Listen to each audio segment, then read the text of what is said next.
बिस्मिल्लाहिर्रहमानिर्रहीम। अच्छा स्टूडेंट्स, हमारे पास ये एक बनाक स्पेसेस में एक थ्योरम है, let X and Y be non linear spaces and T be a continuous linear operator on X into Y, then there exists a uniquely determined continuous linear operator t cap of x cap into y cap such that t cap of x equal to t of x if x belong to x and t cap norm equal to t norm।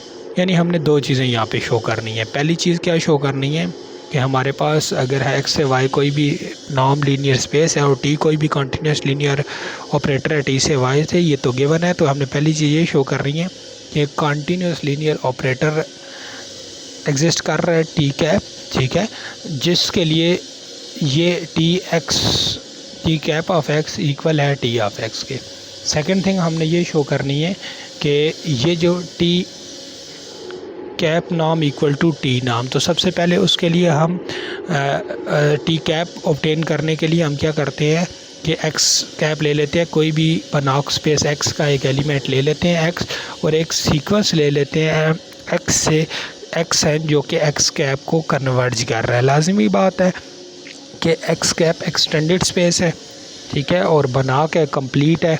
X हमारे पास non linear space है, तो x N से x को converge कर रहा है, यानी ये इसका कन्वर्जेंस पॉइंट है।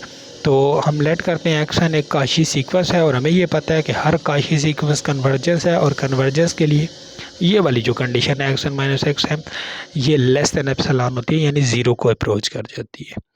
तो उस केस में हम देखेंगे कि हमारे पास हम अब टी को शो करना है टी ऑपरेटर के लिए, तो T of X N minus T of X M equal to this हो जाएगा। तो दिस लेस देन और इक्वल टू ये नॉर्म की कंडीशन से, तो इससे क्या पता चलता है कि हमारे पास टी ऑफ एक्स एन जो है वो भी कॉची सीक्वेंस है वाई में, ठीक है। अगर वाई में तो लाजमी बात है वाई प्राइम एक्सटेंडेड स्पेस होगी, उसमें भी होगा। तो इसका क्या मतलब है, T of X N convergent है वाई कैप में।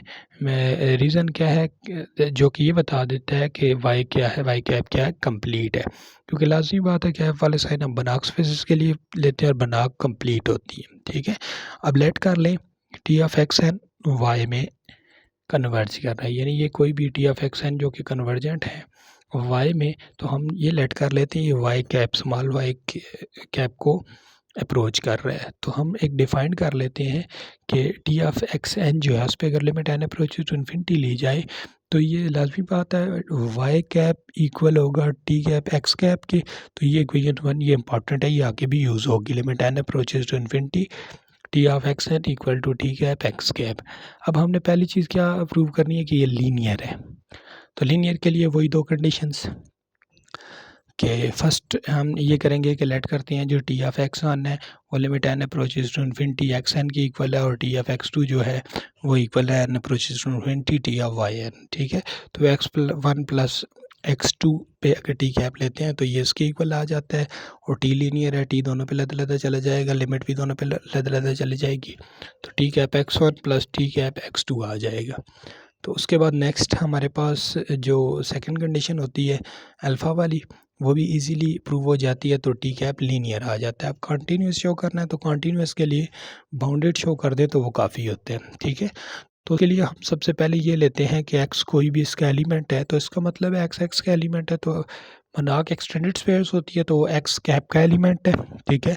सो इक्वेशन 1 जो बताई थी उसके अकॉर्डिंग हमें ये पता चल जाता है कि कैप ऑफ एक्स इक्वल है limit N approaches to infinity T X N which is equal to T limit N approaches to infinity X N, ठीक है। तो ये एक्स एन को अप्रोच कर रहा है, एक्स एन एक्स को अप्रोच कर रहा है, तो ये टी एक्स के इक्वल आ जाए। इसका क्या मतलब है, T cap of X equal है टी एक्स के। एक तो वो गिवन कंडीशन भी प्रूव हो गई। अब बाउंडेड के लिए कॉन्टीन्यूस के लिए भी हम इसी तरह करेंगे कि हम लेट करते हैं कि ये एक्स एन एक्स कैप को अप्रोच कर रहा है, तो T of X N T of X cap को अप्रोच करेगा। लाजमी बात है टी तो कॉन्टीन्यूस है, हमें गिवन है, तो इससे क्या आता है लिमिट, अब हम N approaches to infinity T of X N equal to T of X cap, इस पे अगर हम डायरेक्ट लिमिट लगा लें तो ये आ जाता है क्योंकि कॉन्टीन्यूस है। तो अब हम अगर हम ये लें कि T cap x cap norm लें तो ये इक्वल आ जाता है limit N approaches to infinity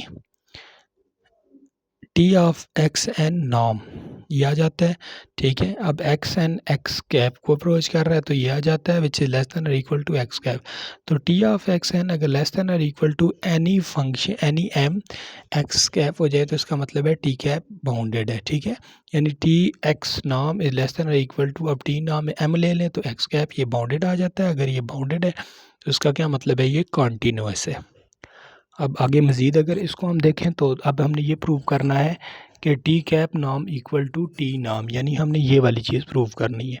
तो इसको प्रूव करने के लिए हमें ये पता है कि नाम ऑफ ऑपरेटर से कि हमारे पास जो टी कैप का नाम होता है वो लेस देन और इक्वल टू टी होता है, ठीक है। अब हमें ये शो करना है फर्स्ट इसके अकॉर्डिंग भी, ये देख लें, ये इसके अकॉर्डिंग भी लाजमी बात है टी कैप बाउंडेड है।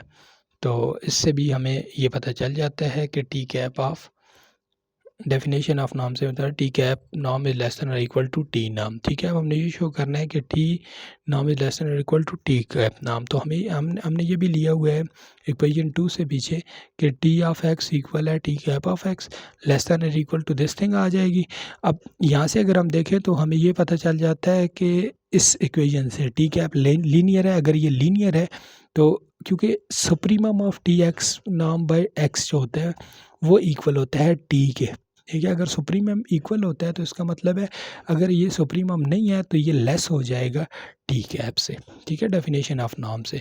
तो इससे लेस आ जाता है। इस केस में हमारे पास टी कैप नाम लेस देन और इक्वल है। तो इन दोनों कंडीशन से ये पता चल जाता है कि टी कैप नाम इक्वल टू टी नाम। तो जो कि हमारा प्रूफ हो गया, यही दो बातें हमने प्रूफ करनी थी।